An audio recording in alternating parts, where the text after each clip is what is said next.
Assalamualaikum warahmatullahi wabarakatuh. Perkenalkan, nama saya Cindy Akila Armanda, nomor BP 20 10 11 52 610398 dari kelas Sistem Informasi 6. Di sini saya akan membacakan tugas konsep bisnis teknologi saya mengenai PT Garuda Indonesia. PT Garuda Indonesia. Profil PT Garuda Indonesia.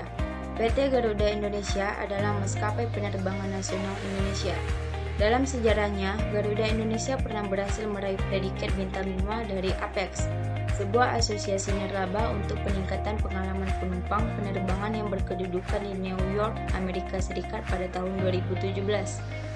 Didirikan 1 Agustus 1947 dan mulai beroperasi pada 26 Januari 1949 sebagai Indonesian Airways. Perkembangan PT Garuda Indonesia dari sebelum dan sesudah pandemi COVID-19. Garuda Indonesia penguasa langit Asia. Perjalanan Garuda Indonesia Airways yang pertama adalah untuk mengantar Presiden Soekarno menuju Jakarta pada tahun 1949 menggunakan pesawat Douglas Dakota dengan registrasi PKDPD. Setelah itu, barulah GIA secara resmi dinobatkan sebagai perusahaan milik negara di tanggal 31 Maret 1950 sesuai Berita Negara Haris nomor 136.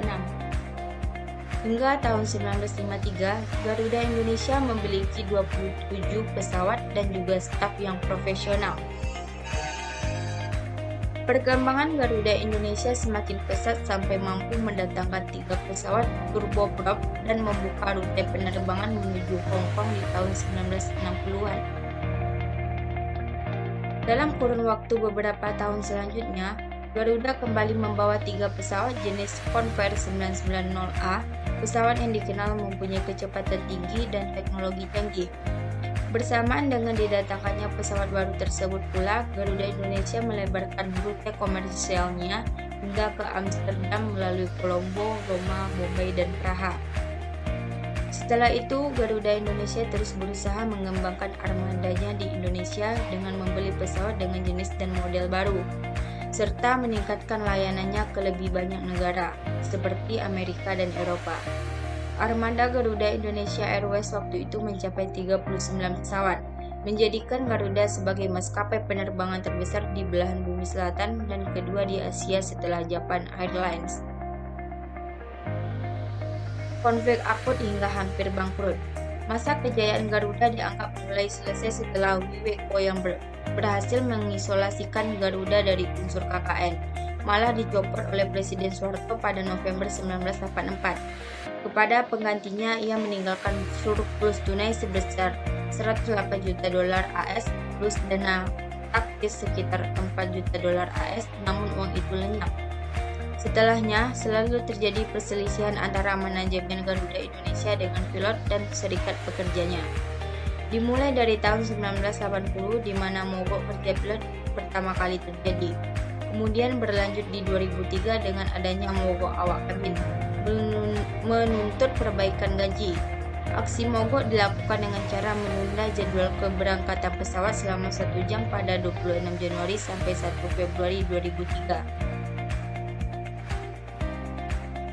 Setelahnya mogok terbang oleh pilot Garuda dilakukan pada 2011 karena masalah gaji kembali. Dan terakhir pada 2018 lalu terjadi pemogokan disertai konferensi pers oleh awak kabin.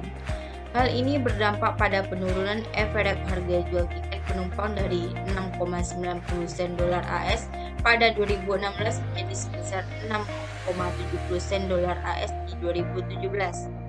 Juga saham Garuda Indonesia dengan kode GIAA yang terus merosot dari harga IPO sebesar 750 per lembar saham pada 2011 menjadi 292 per lembar saham pada April 2018. Citra buruk perselisihan kerja tersebut sangat merugikan Garuda dalam jangka panjang, sehingga akhirnya baik pilot dan karyawan harus merasakan juga dampaknya terhadap masa depan mereka sendiri di Garuda. Ditambah lagi dengan adanya pandemi pada tahun 2020, dampak negatif pandemi COVID-19 terhadap saham PT Garuda Indonesia menyimpulkan bahwa terdapat penurunan harga saham yang signifikan dari PT Ramayana Lestari Sentosa sesudah pengumuman kasus pertama COVID-19. Jika dibandingkan dengan harga saham perusahaan sebelum pengumuman, yaitu sebesar 160,97 dari 369,20 pada periode 30 hari sebelum pengumuman kasus pertama COVID-19 menjadi 208,33 pada periode 30 hari sesudah pengumuman. PT Garuda Indonesia sebagai BUMN yang bergerak di bidang jasa layanan transportasi tentu saja merasakan dampak yang luar biasa atas terjadinya wabah penyakit COVID-19 ini. Pandemi COVID-19 telah membuat masyarakat mengurungkan niatnya untuk melakukan kegiatan traveling dengan pesawat yang pastinya menurunkan jumlah pendapatan. PT Garuda Indonesia yang pada akhirnya dapat membuat investor untuk berpikir ulang untuk berinvestasi pada saham perusahaan ini. Pada saat COVID-19, PT Garuda Indonesia terancam bangkrut. Akhirnya PT Garuda Indonesia bebas dari ancaman kebangkrutan setelah mendapat restu dari para kreditur melalui pengesahan proposal perdamaian dalam proses penundaan pembayaran kewajiban utang atau PKPU, perseroan. Perjalanan Garuda berjuang untuk dapat terbang kembali bukanlah perkara mudah. Lilitan utang yang mencekik keuangan perusahaan harus dihadapi dengan bijak. Total utang Garuda Indonesia yang tercatat dan diakui tim pengurus PKPU mencapai 142 triliun. PT Garuda Indonesia berhasil melakukan perdamaian dalam proses penundaan kewajiban pembayaran utang atau PKPU. Hal ini membuktikan bahwa pemerintah berusaha memastikan Garuda terhindar dari kebangkrutan. Berikut sederet fakta Garuda Indonesia terselamatkan dari utang. Yang pertama, tambah operasional penerbangan 2 kali lipat. Direktur Utama Garuda Indonesia Irfan Satyaputra mengatakan manajemen telah menyiapkan sejumlah langkah setelah PKPU untuk memastikan keberlanjutan perusahaan. Salah satunya dengan mengoperasikan pesawat 2 kali lipat dari jumlah sekarang atau sekitar 70 pesawat. Optimistis bisnis Garuda akan hasilkan keuntungan. Garuda Indonesia tidak takut bersaing dengan perusahaan penerbangan lainnya dan justru menilai persaingan tersebut sebagai tantangan yang harus dihadapi oleh Garuda Indonesia.